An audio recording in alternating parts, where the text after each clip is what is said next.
My name is Gary Gomes. I'm here with you today to talk about astrology and all matters connected with that particular subject and how they affect our lives and the world. I primarily work in Vedic astrology, but I've learned several other systems of astrology, including Chinese, which I'll discuss in one future lecture. Tarot. I'm also a priest of the Kriya Yoga lineage, or a Swami of the Kriya Yoga lineage. And for those of you who aren't familiar with that lineage that comes out of India, was brought to the United States by Paramahamsa Yogananda, and is a highly respected yoga lineage. So the lineage deserves respect. I necessarily don't, but the lineage deserves respect.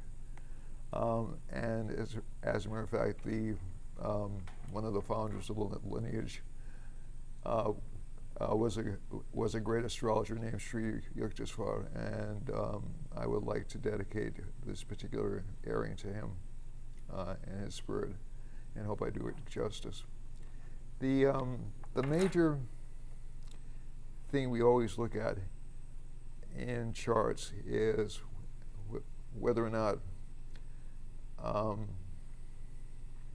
people are heading towards good things or are heading towards some obstacles or obstructions.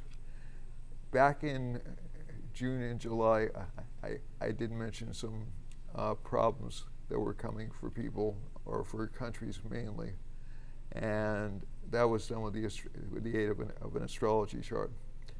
The major point of the astrology chart is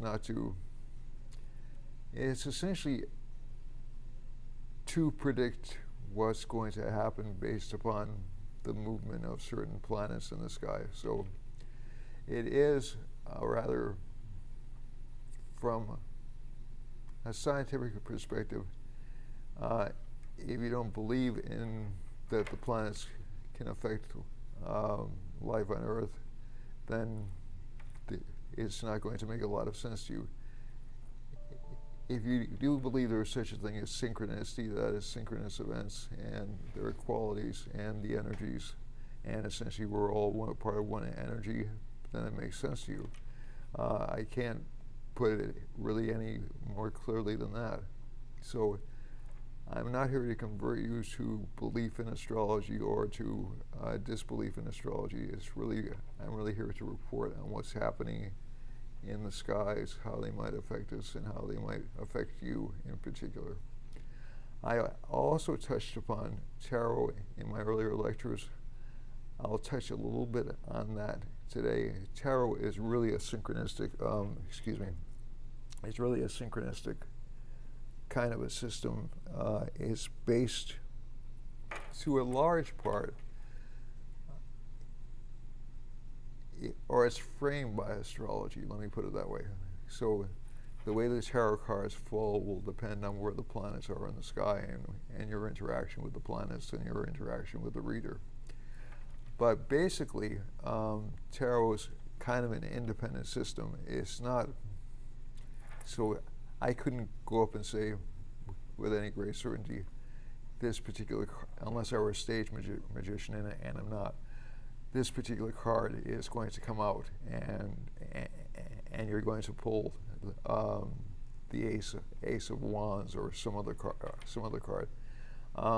It doesn't work. Tarot doesn't work like that. But by looking at an astrology chart, you can get an overall indicator of what kind of reading the person is going to get. The basis of tarot, and I'm only going to touch on this briefly because I want to bring it up in subsequent talks. The basic of tarot's relationship to astrology is really based in numerology. So the number 1 is a solar number, it's a sun number. The number 2 is a lunar number. The number 3 is a Jupiter number. The number 4 is based around the North Lunar Node, or Rahu. The number 5 is based around the planet Mercury. The number 6 is based around the planet Venus. the number 7 is based around the lunar node Ketu, or the south lunar node, which eclipses the sun. Rahu eclipses the moon. And the number 8 is based around Saturn, and the number 9 is based around Mars. So whichever deck of cards you use for divination, if you use a regular playing card deck, some people use that and like that. If you use the larger decks, which have things like the major arcana, like the Fool and the Magician, the High Priestess, the Empress, those are all what Jung would call archetypal images, which respond to certain energies, and they all correspond to certain numbers. And that was the way I found it easiest to learn tarot, because I learned astrology before I learned tarot. And the fellow that I got that particular system from was a very distinguished Indian mystic called Harish Johari, who did a great many tantric, and tantric is really a system of worship through ritual. And so he was a tantric, but he was also an expert in Ayurveda, which is the healing system you've heard Deepak Chopra talk about a lot. And he was also an expert in yantra, which are essentially visual representations of energies, and mantra, which are essentially sound energies. So if I do the mantra Om Duran During Durong Sa Shukraya Namaha, that's a representation of the planet Venus. If I do Om Baram Burim Buron Sa Buddhaya Namaha, that's a representation of the planet Mercury, and so on. Every planet has short and long mantras connected to it. The longer mantra for Mercury, and people will hate my Sanskrit pronunciation on this, but I'm going to do it anyway, is Priyangava Gulakasyam Rupena Pratimam Buddham Samyam Gurum Pedam Tam Buddham Pranamamiyaham. For Venus would be Himakunda Mrilavam De Chinam Paramam Gurum Salvashastra Pravaktaram Bhargavam Pranamamiyaham. And you'll notice the meter is rather similar for both types of mantras, and also for the first two sets of mantras. So there's a certain rhythm, there's a certain mode or expression that they use when these mantras are recited. And essentially, these are supposed to evoke the energies of the planet. So let's say if you have a weak Venus in your chart, by reciting either of those Venus mantras every day, at least 108 times a day, you can strengthen your Venus. You can do much longer spiritual practices. They call them sadhanas in India. It's like thousands of repetitions of the names of the planets, or the mantras connected for the planets, and that will help your chart out. So that's a less expensive way of doing remedial measures, as we were discussing a couple of weeks ago. So for any of those types of activities, please feel free to contact me. They're not really secret practices, to be honest. And I did a class with, I'm recovering from a small cold, so I'm a little bit stuffy. There's a series of lectures that I did on remedial measures. I was actually one of several participants with Barry Rosen, Pandit Samavejala, Andrew Foss, and myself. I was the fourth participant. We did a couple of classes on those, on remedial measures and advanced remedial measures for astrology, and you can find those on YouTube. And they're available, and they're very interesting. Pandit Samavejala's, they're all, I think all the segments are good. You can learn a great deal from some of them. Pandit Samavejala's and Andrews are a little bit advanced for beginners, but with enough time and enough study, you can get the grasp of them fairly easily. So I'm going to talking about tarot, so getting back to tarot again, when you have a tarot deck, you're going to have all these numbers represented, and you can actually pretty much instantaneously tell the meaning of a card by what the planet represents in the numbers. So let's say you draw a 9. That's going to be a Mars kind of a planet, so that means you're going to be doing something alone, or you're going to be fighting for something. If it's a 6, it's going to be Venus. It's going to be softer energy, but it will actually mean you obtain your desire. You know, you can get what you want. So a lot of the cards actually, and 1 plus zeros in numerologies are 1s, 1 plus 1s are 2s, 1 plus 3s are, you know, et cetera, 1 plus 3s are 4s, et cetera, et cetera. So it's numerology at its in its basics is very simple. You know, so there are only 9 numbers basically, and every number is added up to represent the next number. So if you take, like, let's say the year you were born, like let's say it's 1987, you'd add 1 plus 9 plus 8 plus 7, and you'd end up with 10, 18, 25. To add the 2 and 5 together, excuse me, 1 plus, has 10,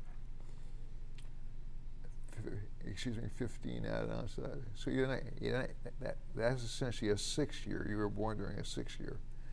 So 1987 would have been, if a person's born in 1987, the overall mood of the year is actually relatively calm. You know, it's not, you know, it's kind of a loving and kind of expansive year. But basically, it'll depend on other factors that show up in the chart, especially in the numerology of the chart, and the person's birthday as to what kind of personality the individual comes out with. So let's say if a person's born with a 1 as their birth number, they'll have a really strong dominating personality. They'll want to be the leader. They'll want to be in charge. So it's not quite as simple as I'm making it out, but it's really, you know, the basics of it are really pretty straightforward and pretty easy to grasp. And it's all counting, and you get into the same thing with feng shui, which is essentially feng shui. Most people know feng shui as the art of arrangement in a household, and it's really more than that, because in certain schools of feng shui, the energies move from place to place every year, so you have to move things around in your house in order to make sure the energies are good and lucky. In Vastu, which is the Hindu system, which is sort of like feng shui, but not really, the directions are set. You know, so like the north is always the direction of worship, the east is always the direction of new beginnings. So essentially, and the west is always the direction of gain or of career success. The south is always the direction of partnerships, but also, to be honest, death. So essentially, all these things tend to work together in sort of a rough equality, you know. So all these systems, so astrology is, at least to my mind, is by far the most complicated system, because you have a great many layers and sub-layers. But I have seen Vastu maps, which are Indian geomantic or house layout maps, which are very complicated. I've also been in Hindu temples, and there are drawings on the floors. There are mantras. There are regular, what we look at as mantras, being relatively pleasantly shaped and even in uniform and very geometrically accurate. And you'll look on the floor of the temple, and you'll see all this writing that's really quite astonishing. It looks, you know, these are like chants written into the floor. They're designs written into the floor. And the energy when you enter any holy place is going to be charged, and most holy places, including churches, are designed to capture that kind of energy, or evoke a certain kind of energy. So in an Indian temple, the one I'm most familiar with is the Temple of Lakshmi in Ashland, Mass. You'll feel a lot of energy over here, like right around the heart area. And other places you'll feel it in different spots, like you'll feel it. I've been to a temple in Pennsylvania, and they'll have the energy will be more calm and more meditative. So essentially, all these factors, so essentially we're looking at astrology as being a bigger part of a universe of belief which has endured for centuries and for thousands, literally thousands of years in China, India, and other parts of the globe, which is just being rediscovered and investigated now. It isn't starting right now. It's been going on for, I think, around the past 120 years or so, maybe a little bit more. But basically, all these systems have they have overlap. Some of it not so neat, some of it very neat, some of it extremely consistent. So I just took that digression in this lecture just to tell you that there's a wider range of knowledge, even though I'm specializing in Vedic astrology.